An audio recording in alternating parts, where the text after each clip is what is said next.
우리는 구원을 받아 새 사람이 되고 빛의 자녀들이 되었습니다. 이제 새 사람이 되고 빛의 자녀된 우리는 새 사람답게 또 빛의 자녀답게 살아야 마땅합니다. 이 새로운 신분을 받았으니까 그 신분에 걸맞게 살아가는 것이 마땅한 것이죠. 하지만 새 사람답게 빛의 자녀답게 사는 것은 우리 힘만으로는 안 됩니다. 우리 안에 여전히 남아있는 죄성은 끊임없이 우리를 구원받기 전의 삶으로 우리를 끌고 가지요. 사실 이건 이론적인 것이 아니라 우리가 늘 경험하는 것입니다. 우리가 주일날 예배드리고 은혜 받고 하나님 뜻대로 이제 살아야 되겠다 이렇게 생각하다가 되돌아서면 이전에 행했던 죄들을 또 짓는 내 모습을 보면서 내 안에 있는 죄성이 얼마나 끈질긴 존재인지 우리를 계속 끌고 다니는 거예요. 그래서 우리가 신분적으로는 새 사람이고 빛의 자녀가 이미 되었지만 우리를 옛사람으로 또 어둠의 자녀로 이렇게 우리를 끌고 갑니다. 우리 힘으로는 우리의 바뀌어진 신분에답게 살아가는 것이 어렵습니다. 불가능해요. 주님은 그런 우리의 연약함을 아시고 우리에게 성령으로 충만함을 받으라고 명령하십니다. 성령으로 충만함을 받으라. 우리는 성령으로 충만하게 될 때에 성령의 도우심과 인도로 새 사람답게 또한 빛의 자녀답게 살아갈 수가 있습니다. 어떤 성도도 성령으로 충만함 없이 새 사람과 빛의 자녀답게 살 수 없습니다. 이런 점에서 성령으로 충만한 것은 성도에게 선택사항이 아니라 해도 좋고 안 해도 좋고가 아니라 필수사항이에요. 반드시 성령으로 충만해야 됩니다. 그러므로 성도는 언제나 성령으로 충만하기 위해서 기도해야 합니다. 성령으로 충만하기 위해서 기도해야 합니다. 우리가 해야 될 가장 중요한 기도의 제목이 성령으로 충만하게 해달라는 것입니다. 우리가 지난 주일에 성령으로 충만함을 받으라 이 주제로 말씀을 전했는데 여러분 지난 한 주 동안에 그렇게 기도하셨습니까? 오늘도 성령으로 충만하게 하옵소서. 오늘도 성령으로 충만하게 하옵소서. 그렇게 기도하셨어요? 우리가 이거 성령으로 충만이 좋지 중요하지 알고만 있으면 아무 소용없는 거예요. 저도 아침에 일어나면 제일 먼저 드리는 기도가 성령으로 충만하게 하옵소서. 오늘도 성령께서 내 마음과 입술과 나의 모든 행실을 이끌어 주옵소서. 하나님의 뜻을 이루도록 도와주옵소서. 성령으로 충만하게 하옵소서. 이렇게 기도하거든요. 그래서 우리가 성령으로 충만한 것, 이것은 몇몇 특별한 성도만이 아니라 우리 모두가 되어야 될 가장 중요한 기도의 제목이다 라는 걸 기억하시고 매일매일 성령으로 충만을 구하는 우리 모두가 될 수 있기를 바랍니다. 오늘 우리가 읽은 말씀은 우리가 성령으로 충만하게 될 때 우리에게 일어나는 결과가 무엇인지 알려주고 있어요. 성령으로 충만하면 우리가 어떻게 되는가.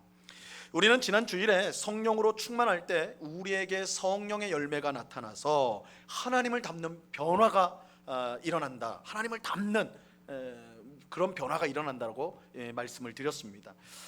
그래서 여러분 성령으로 충만하면 어떤 신비적인 은사나 어떤 체험이나 이렇게 되는 것이 아니에요. 물론 그런 것들도 있겠지만 가장 뚜렷한 성령으로 충만한 증거는 성령의 열매를 맺는 거예요. 근데 그 성령의 열매가 뭐라고 그랬어요?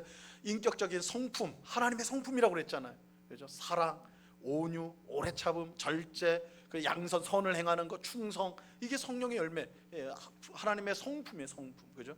그래서 그런 성품이 우리 속에서 나타나서 하나님을 닮아가는 그런 모습, 성숙된 인격, 예수님을 닮아가는 그런 아름다운 거룩한 모습으로 변화되는 것, 이것이 성령 충만의 가장 분명한 증거가 되는 것입니다.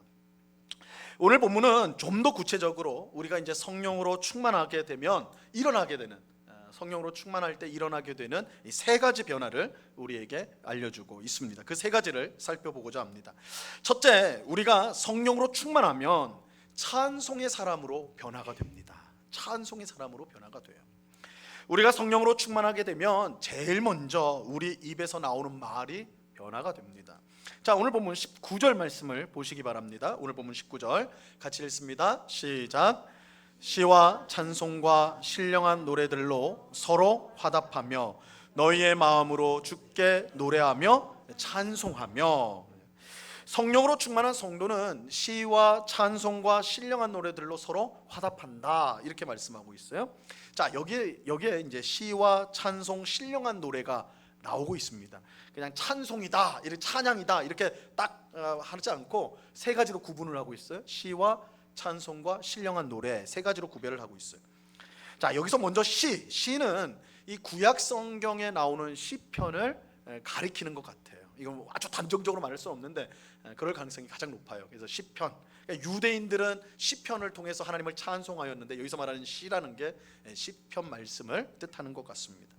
반면에 찬송, 이 시와 찬송이죠. 찬송은 이 유대인들보다는 이방인들이 자주 사용하는 단어였어요. 이 찬송이란 단어 자체가 이방인들이 주로 사용하는 단어입니다. 근데 이 이방인들이 이 찬송이란 단어를 언제 쓰냐면 우상에게 찬송을 바칠 때, 그러니까 뭐 그리스 로마 시대였으니까 무수한 신들이 있잖아요. 뭐 하늘의 신도 있고 바다의 신도 있고 땅의 신도 있고 하여튼 무수한 신을 섬겼는데 이방인들이 그 신들에게 바치는 찬양을 여기서 찬송이라는 단어가 보통은 썼어요. 그러니까 유대인들, 이스라엘 백성은 이 찬송이라는 단어를 거의 쓰지 않았습니다. 쓰지 않고 이방인들이 이제 전용해서 쓰던 단어인데 지금 이 단어를 쓰고 있어요. 물론 이 오늘 본문에서 이 찬송이라는 것이 우상에게 바치는 노래라고 찬양이라고 되는 것은 아니겠죠. 당연히 하나님께 바치는 이제 찬양일 텐데, 다만 이 찬송이라는 용어를 여기다 쓴 것은 이방인들이 하나님 앞에 올려드리는 찬송을 생각하면서, 그러니까 시는 유대인들이 시편을 가지고 하나님을 찬양했다 하면 이 찬송이라는 단어는 이방인들, 이전에는 예수님을 몰라서 우상을 섬겨서 우상에게 찬양을 했던 이방인들이 이제는 예수를 믿어서 참되신 하나님을 찬양한다. 그래서 이 찬송이라는 단어가 여기에 이제 들어와 있는 것으로 보여요. 세 번째, 신령한 노래는 유대인이나 이방인 모두가 부르는 노래를 뜻한다. 이 단어는 유대인이나 이방인이나 다 사용했던 단어라는 거예요. 그런데 이제 그냥 노래가 아니라 무슨 노래예요? 신령한 노래. 그래서 하나님께 드리는, 하나님께 바치는 노래다, 이렇게 노래를 뜻하는 것입니다. 하지만 사실 제가 이제 이 세 가지 시와 찬송과 신령한 노래를 구분은 했지만 엄밀하게 정확하게 구별되지는 않아요. 이것이 이제 정확하게 시는 뭐고 찬송은 뭐고 신령한 노래는 뭐다 이렇게 딱 서로 딱 이제 구별을 지을 수 있는 것은 아닙니다. 사실은 다 같이 찬양을, 하나님 앞에 찬송을 올려드린다, 하나님께 영광을 올려드린다 할 때 다 사용할 수 있는 것입니다. 다만 오늘 본문에 그냥 찬양이라 딱 한 단어로 뭉뚱그리지 않고 시와 찬송과 신령한 노래로 이 세 가지로 구분한 것은 하나님께 드리는, 우리가 드리는 이 찬양이 참으로 다양하고 풍성하다라는 것을 보여주기 위한 거예요. 그죠? 그냥 찬양이라지 않고 시로 찬양하고 찬송으로 높여드리고 신령한 노래로 부르자, 이 말은 하나님을 찬양하는 방식이 이처럼 다양하고 풍성하다, 우리가 또한 풍성하게 드려야 된다, 이러한 뜻으로 이렇게 세 가지를 구별한다고 할 수가 있습니다. 하나님께 드리는 찬양은요, 시편을 아는 유대인들만 할 수 있는 게 아니에요. 이전에 우상을 찬송했던 이방인들도 예수님을 믿어 이제 구원을 받았기 때문에 하나님을 찬양할 수가 있는 거예요. 그들이 헛된 우상을 향해 부르던 찬송이 이제는 참되고 유일하신 하나님께 드리는 찬양이 된 거예요. 그래서 시와 찬송 이렇게 이제 다 말하는 거예요. 어떤 분들은 유대인들이 시편으로 하나님을 찬양했던 것처럼 오늘날 우리는 예배 드릴 때 우리 가지고 있는 찬송가에 있는 노래만 가지고 하나님을 찬양해야 된다, 이렇게 생각하는 분들이 있어요. 이 찬송가 속에 들어있는 노래만이 거룩한, 예배에 합당한 거룩한 곡이다. 그래서 우리가 소위 말하는 이제 복음성가, 그런 것들은 예배 중에 부르면 안 되고 찬송가만 이렇게 불러야 된다, 이렇게 생각하는 분들이 있습니다. 하지만 여러분 아십니까? 이 종교 개혁자였던 마틴 루터가요, 당시 독일 사람들이 즐겨 부르던 민요에다가 복음적인 가사를 붙여서 찬송가를 만들었어요. 찬송가. 그러니까 쉽게 말하면 그 당시에 백성들이 부르는 가요를, 노래를 대중가요라고 할 수 있을까요? 그런 노래에다가 복음적인 가사를 붙여가지고 찬송가로 만들었어요. 그러니까 우리식으로 하면 우리 성가대에서 민요풍으로 찬양을 했잖아요. 그렇게 한 거예요. 우리 이제 아리랑에다가 복음적인 가사를 입혀가지고 찬송을 만들었다는 거예요. 찬송가를 만들었다는 거예요. 실제로 찬송가 348장에 있는 마귀들과 싸울지라, 이 노래 잘 아시죠? 막 용기 있게 막 이 마귀가 막 우리를 유혹하고 막 공격하면 이 찬송을 막 힘차게 부르는데, 이 마귀들과 싸울지라 이 멜로디도 실은 미국 민요예요. 찬송가를 위해서 만든 곡이 아니라 미국 민요, 그냥 보통 사람들이 그냥 흥얼흥얼 부르는 노래에다가 가사를, 복음적인 가사를 입혀서 찬송가로 만든 것입니다. 이렇게 보면 찬송가에 있는 곡만 거룩하다고 하여서 예배 중에 부를 수 있다, 그렇게 말할 수는 없을 것입니다. 이미 이 찬송가의 구성 자체가 그렇지 않다는 걸 알 수가 있어요. 우리는 더 다양하고 풍성한 찬송으로 하나님께 영광을 돌려야 하는 것입니다. 그렇게 해야 되는 이유는 분명해요. 하나님의 구원의 은혜, 또한 우리의 매 삶 가운데 함께 하시는 그 구원의 은혜가, 그 보호하심과 복 주시는 은혜가 날마다 새롭기 때문에 그래요. 그래서 이전에 있었던 이런 찬송가에 있는 귀한 찬송도 우리가 늘 불러야 되지만, 오늘 우리에게 부어주시는 그 새로운 은혜, 그 새로운 하나님의 사랑을 우리가 새로운 곡으로 부르는 것은 너무나 마땅하다고 할 수가 있는 것이죠. 그래서 시편 40편에도 새 노래로 여호와께 찬양하라고 말씀하고 있잖아요. 우리는 항상 새 노래를 배워야 돼요. 오늘 우리에게 역사하시는, 그죠? 오늘 은혜 주시는 그 생생한 은혜, 그 생생한 사랑을 우리가 새 노래로서 노래할 수가 있어야 되는 것입니다. 그래서 우리 성도의 찬송은 언제나 풍성하고 다양해야 된다, 이것을 꼭 기억하실 필요가 있습니다. 그런데 루터가요, 이 민요에다가 이렇게 복음적인 가사를 붙여서 찬송가를 만든 이유가 있어요. 당시 교회의 찬송은 음악 훈련을 받지 않은 대부분의 성도는 따라하기 어려운 그런 노래들이었어요. 그래서 이제 예배를 딱 드리러 오면 그냥 음악 훈련을 받은 성가대라고, 뭐 우리식으로 말하면 되겠죠. 성가대들만 찬송을 할 수 있지 일반 회중들은 그걸 따라할 수가 없어요. 어려워서, 훈련이 안 됐기 때문에. 그러니까 어떤 현상이 일어나는 거예요? 예배를 드리러 와서 하나님을 마음껏 찬송을 해야 되는데, 내게 주신 은혜를 찬송해야 되는데 부를 노래가 없어요. 할 수 있는 게 없어요. 그냥 듣는 것만 하는 거예요. 듣는 것만. 그러니까 다 꿀먹은 벙어리처럼 그냥 그 자리에 앉아 있는 거예요. 그죠? 그런데 이거는 이제 찬송만의 문제가 아니었습니다. 우리가 잘 아는 것처럼 이 중세 시대의 교회에서 설교는요, 당시에 사용되어지는 말로 한 게 아니라 오래전 언어인 라틴어로 전해졌어요. 그래서 성도들이 말씀을 들으려고, 설교를 들으려고 딱 자리에 앉아 있으면 이제 신부가 말씀을 이제 전할 때 라틴어로 옛날 말로 설교를 하였습니다. 그러니까 성도들이 알아듣지를 못했어요. 한 주 동안 그렇게 힘든 세상 속에서 살다가 주일날 교회 와서 하나님 말씀을 통해 용기를 얻고 힘을 얻고 은혜를 받으려고 왔는데, 내가 알아듣지 못하는 말로 설교를 하는 거예요. 내가 알아듣지 못하는, 얼마나 고통스러운 일이겠어요. 평생 알아듣지 못하는 설교를 매주 드린다고 생각을 해보았어요. 얼마나 고통스러운 일일까. 그래서 종교개혁자인 이 루터가 제일 앞서서 했던 일이 뭐냐면 성경을 번역하는 일이었어요. 성경을 보통 백성들이 읽을 수 있는 독일어 성경으로 번역을 하는 것이었어요. 그리고 목사들에게 명령을 하는, 목사들에게 권면을 했어요. 여러분들 설교할 때 백성들이 알아들 수 있는 독일어로 하십시오. 백성들의 국어로 하십시오. 그렇게 말씀을 전했어요. 그때부터 성도들이 교회에 와서 하나님의 말씀을 듣기 시작한 거예요. 이 종교개혁이 그래서 힘이, 가속도가 붙은 거예요. 성도들이 말씀을 들으니까 성경이 이렇게 말씀하는구나, 은혜를 받았던 것이죠. 이와 마찬가지로 루터는 설교와 함께 예배 시간에 가장 중요한 찬송을 백성들에게 돌려주기 위해서 민요에다가 다 아는 멜로디, 익숙한 멜로디에다가 성경적인 가사를 붙여서 찬송가를 만들었던 것입니다. 우리는 찬송가에 있는 귀한 찬송으로 하나님께 영광을 돌려야 돼요.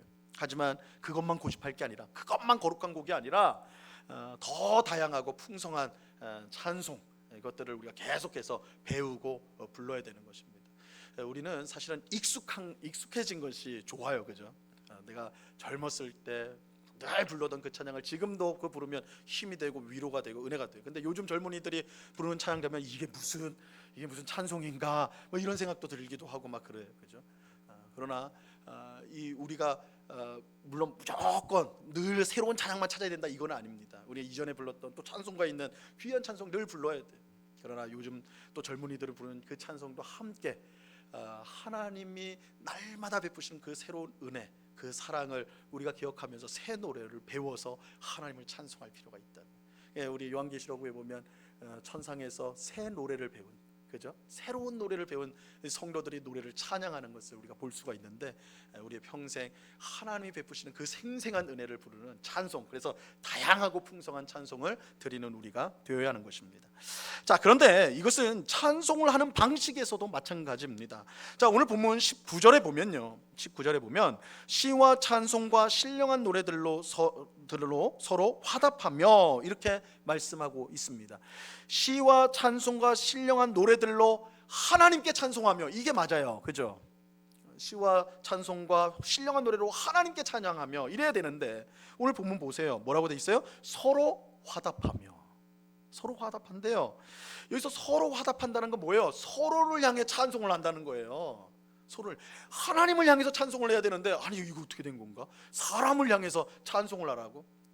물론 여기서 말하는 찬송은 사람을 높이는 그런 찬송을 부르는 뜻은 절대 아닙니다. 성경에서 모든 찬송은 하나님께만 드리게 되어 있어요. 그런데 여기서 그 찬송, 하나님을 높이는 찬송을 누구를 향해서 하라고요? 옆에 있는 성도를 향해서, 성도를 향해서 하라는 거예요. 이 말은 뭐예요? 서로가 서로에게 우리 하나님을 함께 찬양하십시다, 우리 하나님을 함께 노래합시다, 이렇게 하라는 거예요. 서로 화답하라는 것은. 자, 이처럼 서로가 서로를 향해 하는 찬양의 예가 성경에 있습니다. 시편 95편 말씀인데, 시편 95편 1절부터 3절, 원래 이제 다 봐야 되겠지만 시간상 1절부터 3절까지만 볼게요. 한번 보세요. 오라, 우리가 여호와께 노래하며 우리의 구원의 반석을 향하여 즐거이 외치자. 우리가 감사함으로 그 앞에 나아가며 시를 지어 즐거이 그를 노래하자. 여호와는 크신 하나님이시오 모든 신들보다 크신 왕이시기 때문이로다. 자, 이 찬양 보세요. 1절에 오라, 우리가 여호와께 노래하자, 그죠? 이거 누구한테 하는 찬양이겠어요? 하나님한테 오라, 우리가 찬양하자, 이거 말이 안 되잖아요. 오라, 누구한테 오라고 하는 거예요? 백성들에게 오라는 거죠. 그러니까 가령 이건 이거예요.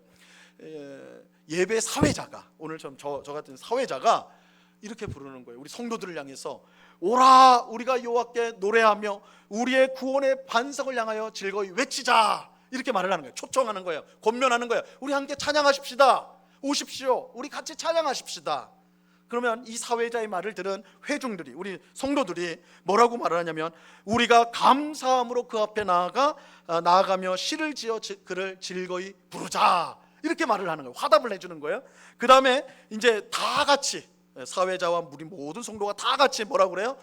여호와는 크신 하나님이시오 모든 신들보다 크신 왕이시기 때문입니다, 이렇게 말을 하는 거예요. 그러니까 이게 서로를 향한 화답의 찬송이에요. 서로 화답하는. 실제로 우리는 예배 시간에 이것을 지금 하고 있어요. 뭐예요? 사도신경 끝나고 교동문을 하잖아요. 교동문을 할 때 사회자와 우리 회중이 번갈아 가면서 하나님을 찬송하는 시를 읽잖아요, 그죠? 이게 화답이에요. 이게 화답. 시와 찬송과 신령한 노래를 화답하라 할 때 이 화답하는 거예요. 화답. 우리는 보통 찬양하면 노래를 생각해요. 그래서 우리 함께 찬양합시다. 그러면 뭐라고 말해요? 보통 한국 사람은 저 노래 못하는데요. 노래 못한다고 그래요. 찬송을 하자고 그러면. 근데 여기서 이 화답하다라는 말은, 화답은 말하다라는 뜻이에요. 말하다. 그러니까 서로 화답하라, 서로 말하자. 그러니까 우리 찬양과 찬송은 그저 노래로만 하는 건 아니에요. 입으로 고백할 수 있는 거예요. 오라, 우리가 여호와를 함께 찬양하십시다. 감사함으로 그를 높이십시다. 말로써 찬양하는 거예요. 말로써. 여기서 말하는 것입니다. 그런데 우리가 이처럼 말로써 하는 것도 찬송이지만, 우리가 보통 이해하는 대로 노래하는 것도 찬송이에요. 노래도 해야 됩니다. 자, 19절 하반절이 그것을 말하고 있어요. 19절 하반절 보시면 너희의 마음으로 주께 노래하며 찬송하며, 이렇게 말하고 있죠. 여기서 이 노래하다는 것, 찬송하다라는 것은 보통 우리가 흔히 말하는 입에서 노래하는 것을 뜻하는 것입니다. 다만 입으로 노래한다고 할 때 반드시 우리의 마음이 담겨져 있어야 됩니다. 입에 마음은 전혀 그런 생각이 없이 입으로 흥얼흥얼 된다고 그 찬송이 되는 게 아니에요. 우리가 하나님 앞에 찬송을 드릴 때는 그 가사 하나하나가 우리의 신앙 고백으로서 드려져야 되는 것입니다. 그렇죠? 그렇게 드려질 때 하나님이 그 찬송을 기쁘게 받으세요. 그래서 오늘 말씀에 너희의 마음으로 주께 노래하라, 이렇게 말하고 있는 거예요. 마음이 담겨져야 된다는 것입니다. 그런데 중요한 것은 이처럼 찬송하는 것이 성령으로 충만한 성도의 모습이라는 거예요. 성령으로 충만한 성도는 하나님을 향해 찬송하고 다른 성도들을 향해서도 찬송하십시다, 이렇게 말한다라는 거예요. 다르게 말하면 성령님은 우리를 찬송의 사람으로 변화시켜서요, 찬송의 사람으로 우리를 변화시키십니다. 그렇다면 성령님은 왜 우리를 찬송의 사람으로 변화시키는 걸까요? 찬송하는 것이 왜 그렇게 중요한 것일까요? 영국의 유명한 신학자인 톰 나이트가 오늘 본문을 해석하면서 쓴 글을 제가 읽었는데, 이거는 우리가 꼭 기억해야 될 중요한 말이다 생각을 해서 제가 이제 인용을 해왔습니다. 뒤에 스크린에 한번 비춰주세요. 이렇게 썼습니다. 사도 바울은 소리를 내든 마음으로 하든 노래는 실제로 신앙을 실천하는 탁월한 방법이라고 생각했다. 이 노래라는 게 중요하다는 거예요. 찬송이라는 게 중요하다라는 거예요. 왜 중요하냐? 정원에 잡초가 자라지 않게 하는 가장 좋은 방법은 튼튼하고 견고한 화초와 관목들을 심어 놓는 것이다. 당신의 마음과 생각이 어둠의 영역에서 방황하지 않게 하는 가장 좋은 방법, 그것은 지혜와 감사의 내용을 내면에 잘 갖추어서 우리 마음을 찬송으로 가득 채운다는 거예요. 찬송으로 가득 채운다. 위로하는 말과 조언과 현명한 판단의 말이 기억과 잠재의식에서 자연스럽게 솟아나도록 하는 것이다. 우리 마음이 찬송으로 가득 차게 되어서 우리가 어떤 위기의 순간이나 아니면 죄의 유혹을 받는 순간이나 이런 순간에 우리 마음속에 가득한 그 찬송이 흘러나올 때 그것들을 이길 수가 있다라는 거예요.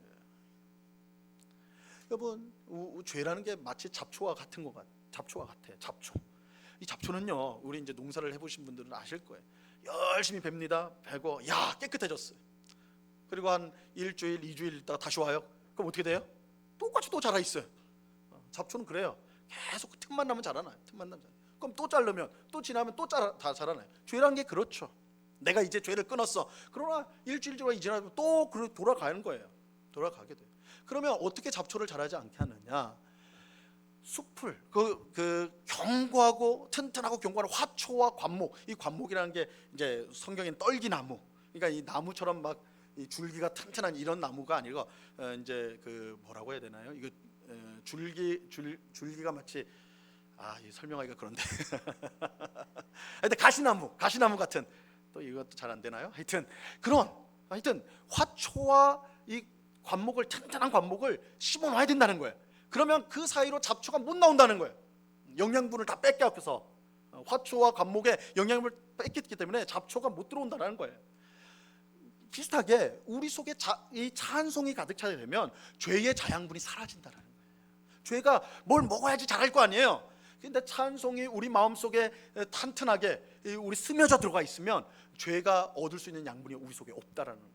그래서 죄를 짓지 않는 가장 우리가 죄를 이길 수 있는, 또 삶의 위기가 왔을 때 그것을 견디고 이길 수 있는 그 비결이 뭐냐? 우리 속에, 우리 마음 깊은 곳에 이 찬송이 배어져 있게 하는, 찬송이 단단하게 우리 속에 되어 있는 거예요.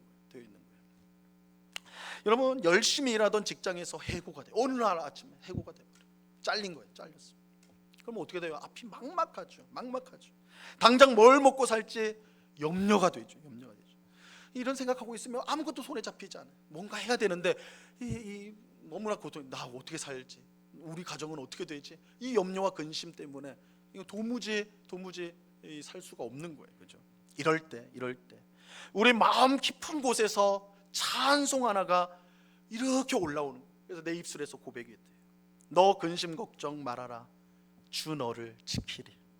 주 날개 밑에 거하라. 주 너를 지키리. 너 쓸 것 미리 하시고 주 너를 지키리. 구하는 것을 주시며 주 너를 지키리. 찬송가 이 382장 찬송이 마음속에서 걱정과 근심, 이거 어떻게 해야 됩니까? 이 찬송이 이렇게 올라오는 거예요. 또 다른 찬송도 생각이 나죠. 내일 일은 난 몰라요. 하루하루 살아요. 불행이나 유행함도 내 뜻대로 못해요. 험한 이 길 가고 가도 끝은 없고 고뇌요. 주님 예수 팔레미사 내 손 잡아 주소서. 내일 일은 난 몰라요. 장래일도 몰라요. 아버지여 날 붙드사 평탄한 길 주옵소서. 이 마음속 깊은 곳으로부터 내 입술까지 이 고백이 올라오는 거예요. 찬송의 고백이 올라요. 이 찬송이 내 입에서 고백될 때 그때까지 나를 짓눌러 왔던 미래에 대한 염려와 두려움과 공포가요, 입술에서 찬송이 나오면서 점점 사라지는 것을 경험하게 돼요. 점점 사라져. 그렇지, 주님이 계시지, 주님이 나를 지켜주시지, 주님이 나와 함께 하시지. 주님은 지금까지 내가 필요한 모든 것을 공급해 주셨지. 그렇다면 내일 일을 내가 알지 못해도 하나님이 나와 함께 하시는데, 하나님이 나의 모든 것을 아시고 채워주시는데 내가 무엇을 걱정하겠는가? 이런 마음이 생기는, 찬송을 통해서 다시 믿음이 회복되어지고, 찬송을 통해서 구원의 빛이 우리 삶 가운데 비춰지는 것을 경험하게 되는 거예요. 실제로 찬송은 위기 앞에서 낙심에 빠진 우리에게 힘을 주고 다시 살 수 있는 용기를 줍니다.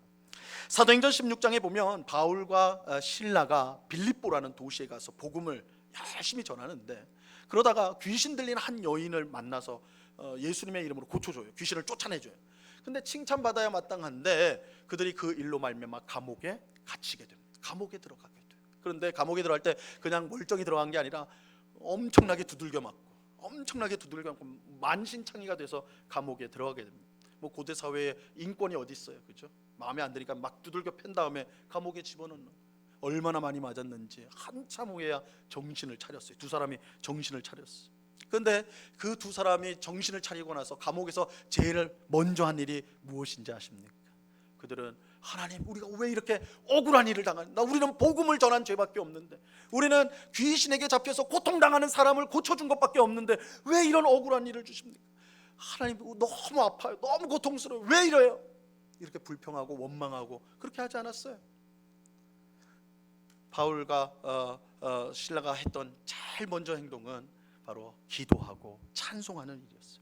사도행전 16장 25절 말씀입니다. 같이 읽어봅니다. 시작. 한밤중에 바울과 실라가 기도하고 하나님을 찬송하며 죄수들이 듣더라. 억울함과 절망으로 가득한 깜깜한 감옥에서 찬송이 울려 퍼졌어. 여러분, 이것이 얼마나 안 어울리는 일인지 아시겠습니까? 이 감옥은요, 불평과 원망과 절망과 저주가 가득한 곳이에요. 감옥에서 억울하지 않은 사람은 아무도 없어요. 나는 죄인이라고 하는 사람이 감옥에 있는 법이 없대요. 다 억울해요. 다 그래서 원망과 불평이 가득한 곳이에요. 절망이 가득한 곳이에요. 하지만 하나님의 사람인 바울과 실라는 그 속에서 찬송을 하였어요. 찬송하였어요. 그들이 부른 찬송은 평소에 늘 부르던 찬송으로 그들 마음 깊이 새겨진 찬송이었음이 틀림이 없어요. 왜냐하면 그렇기에 그들의 몸이 만신창이가 되었음에도 불구하고 찬송을 할 수 있었던 거예요. 지금 뭔가 생각할 겨를이 없어요. 그들 마음속에 완전히 마음에 박힌 그 찬송이 흘러나오는 거예요. 여러분들 그런 경험 해보셨을지 모르겠어요. 정말 당황하고 긴장하는 그 상황에, 아무것도 생각나지 않는 상황에 찬송 하나가 입술에서 나올 때, 그거 경험해 보신 적 있어요? 마음에 새겨진 찬송. 그런데 그들이 찬송을 시작할 때 절망으로 가득했던 감옥에 놀라운 일이 일어나게 되죠.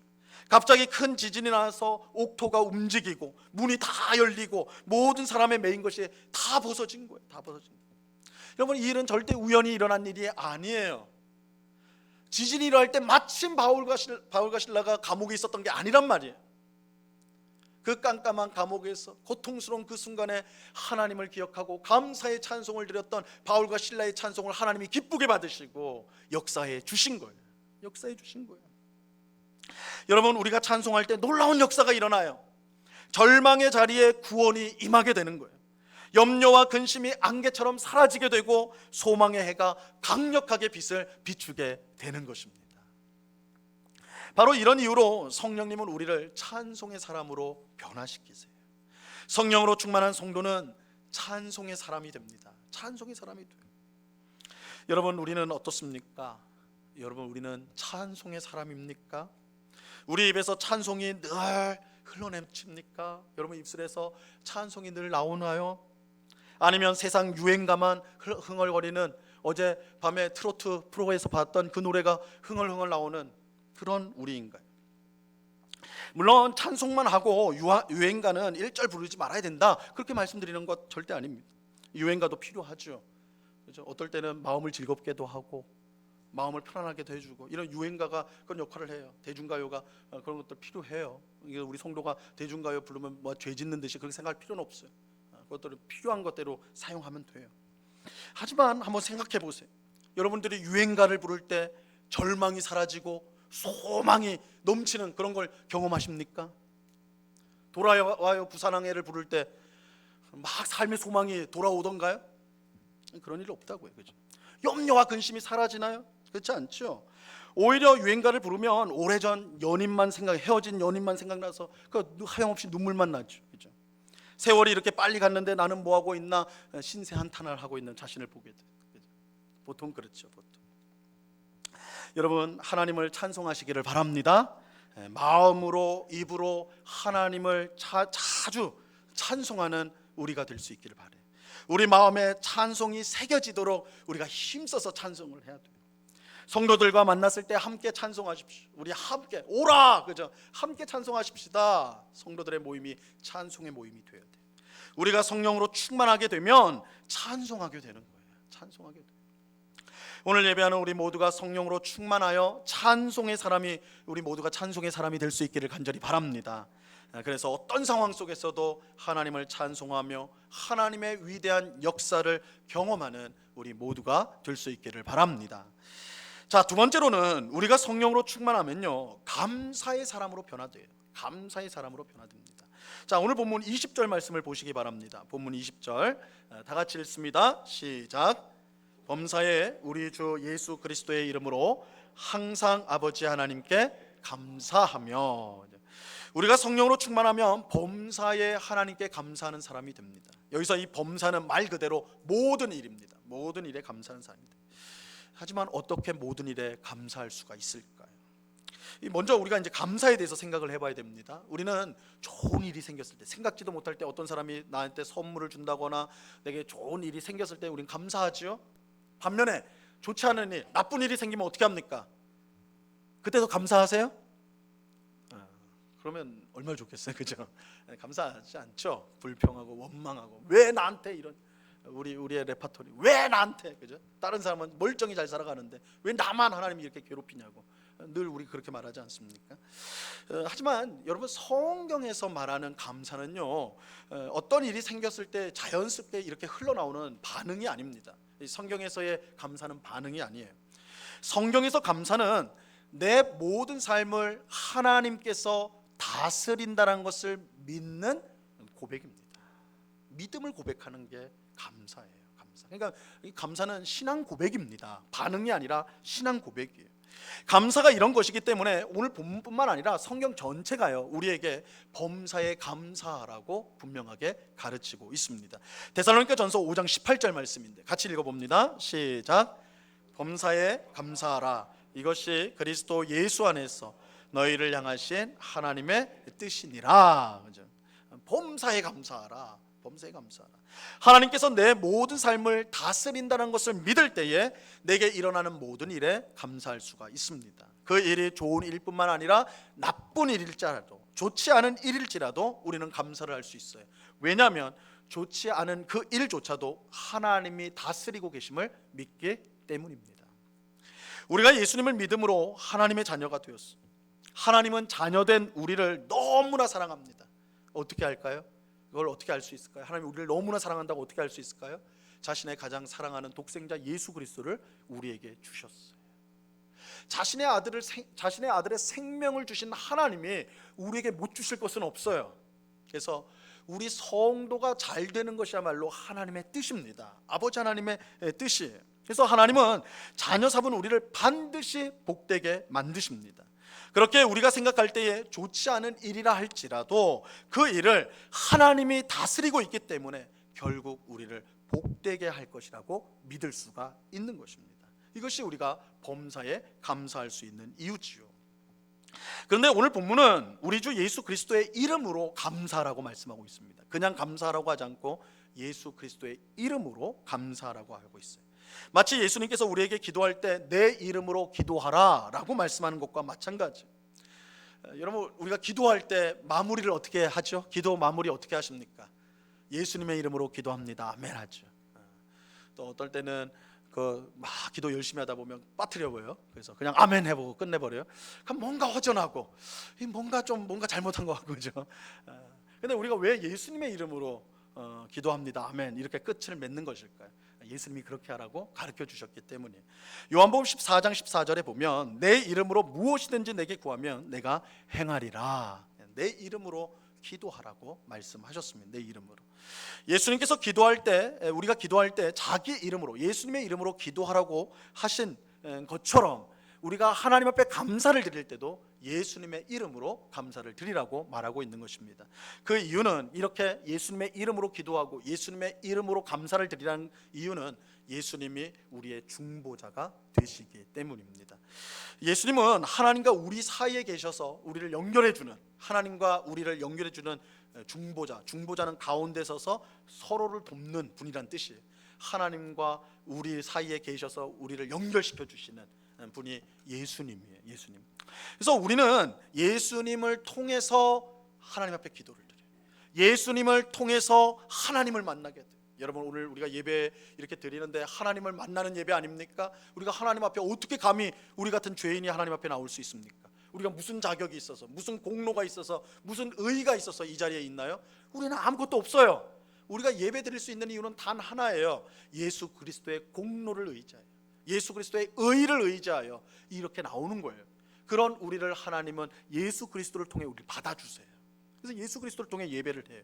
또한 우리가 예수님을 통해서 감사를 드리는 거예요. 하나님은 그런 예수님을 통해 우리에게 모든 복과 은혜와 구원을 베풀어 주십니다. 그렇게 예수님의 이름으로 드리는 감사야말로 하나님을 기쁘시게 하는 감사가 되는 것입니다. 근데 이제 중요한 사실은 이거예요. 우리가 성령으로 충만하면 감사의 사람으로 변화된다는 거예요. 성령께서 우리의 생각을 자극해 주셔서, 우리 지난 주일에 말씀을 드렸죠. 이 성령님은 우리의 생각을 자극해 주신다고 그랬어요. 자극해서 더 깊고 더 풍성하게 우리의 생각을 만들어 주신다고 그랬어요. 성령께서 우리의 생각을 자극해 주셔서 우리의 삶을 하나님이 다스리신다는 것을, 온전히 다스린다는 걸 깨닫게 해주신다고요. 그래서 우리가 성령으로 충만하게 되면 하나님이 우리의 삶을 다스리는 사실을 확신하게 되고 하나님 앞에 감사를 드릴 수가 있게 되는 것입니다. 오늘 예배하는 우리 모두가 성령으로 충만하여서 범사에 감사할 수 있기를 간절히 바랍니다. 불평과 원망의 사람에서 감사의 사람으로 변화되는 그런 역사가 일어나기를 간절히 바랍니다. 자, 마지막 세 번째입니다. 우리가 성령으로 충만하면요, 섬김의 사람으로 변화가 돼요. 섬김의 사람으로 변화돼요. 자, 오늘 본문 21절을 보시기 바랍니다. 21절 같이 읽습니다. 시작. 그리스도를 경외함으로 피차 복종하라.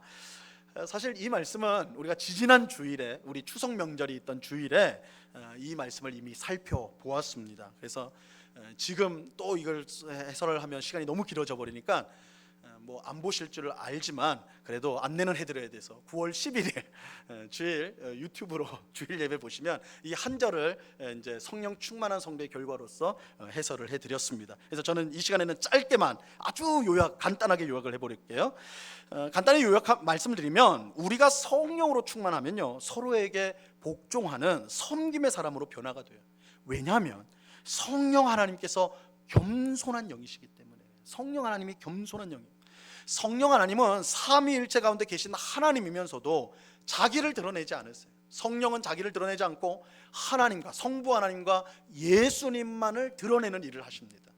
성령이 겸손히 섬기는 영이세요.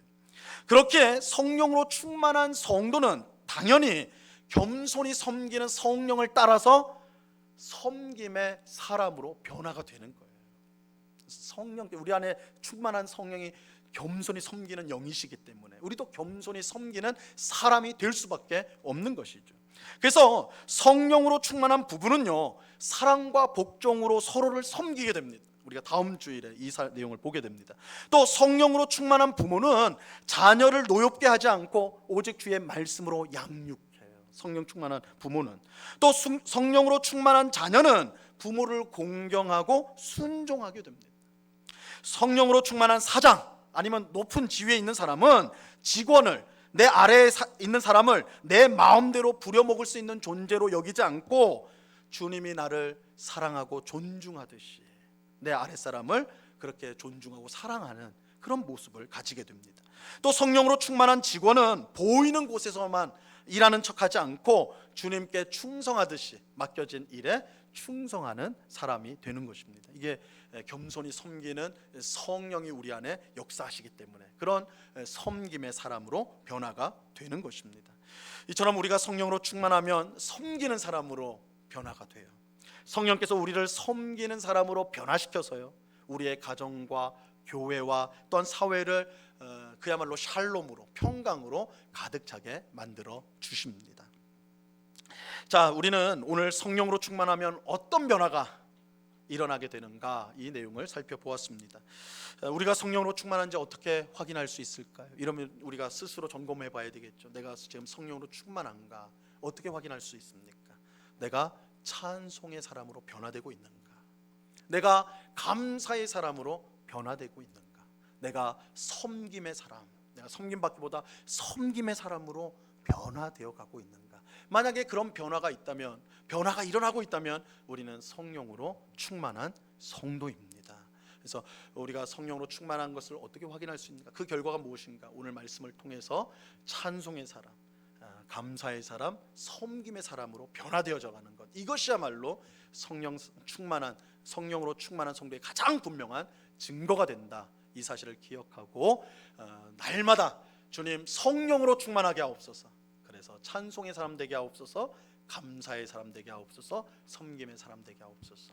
그러한 성령으로 충만한 사람이 있는 가정, 그런 성령으로 충만한 사람이 있는 교회 일터는 하나님의 평강이 많은 그야말로 복된 곳이 될 것입니다. 오늘 예배드린 우리 모두가 성령으로 충만하여서 그런 가정, 교회, 사회를 세워가는 우리 모두가 될 수 있기를 우리 주님의 이름으로 간절히 축원합니다. 기도하겠습니다. 하나님 아버지, 우리를 성령으로 충만하게 하옵소서. 우리를 성령으로 충만하게 하셔서 늘 찬송하는 찬송의 사람 되게 하옵소서. 늘 감사하는, 어려운 일에도 감사할 줄 아는 감사의 사람이 되게 하여 주시옵소서. 섬김받기보다 섬기는, 정말 예수님처럼 성령님처럼 섬기는 그러한 섬김의 사람 되게 하여 주시옵소서. 그래서 우리의 가정, 우리의 일터, 우리의 교회, 우리가 있는 모든 곳에 주님의 평강이 우리를 통하여 임하는, 하나님의 귀한 은혜가 임하는 그런 삶을 살아가는 주의 백성들이 다 될 수 있도록 주님 도와 주시옵소서. 매일 아침 깰 때에 우리의 기도의 제목이 성령으로 충만하게 하옵소서가 되기를 원합니다. 성령님으로 늘 충만하며 성령님과 동행함으로 우리의 삶이 늘 성령이 주시는 기쁨으로, 변화함으로, 새로워짐으로 늘 살아가는 저희가 되게 하여 주시옵소서. 감사하오며 예수 그리스도 이름으로 기도드리옵나이다. 아멘.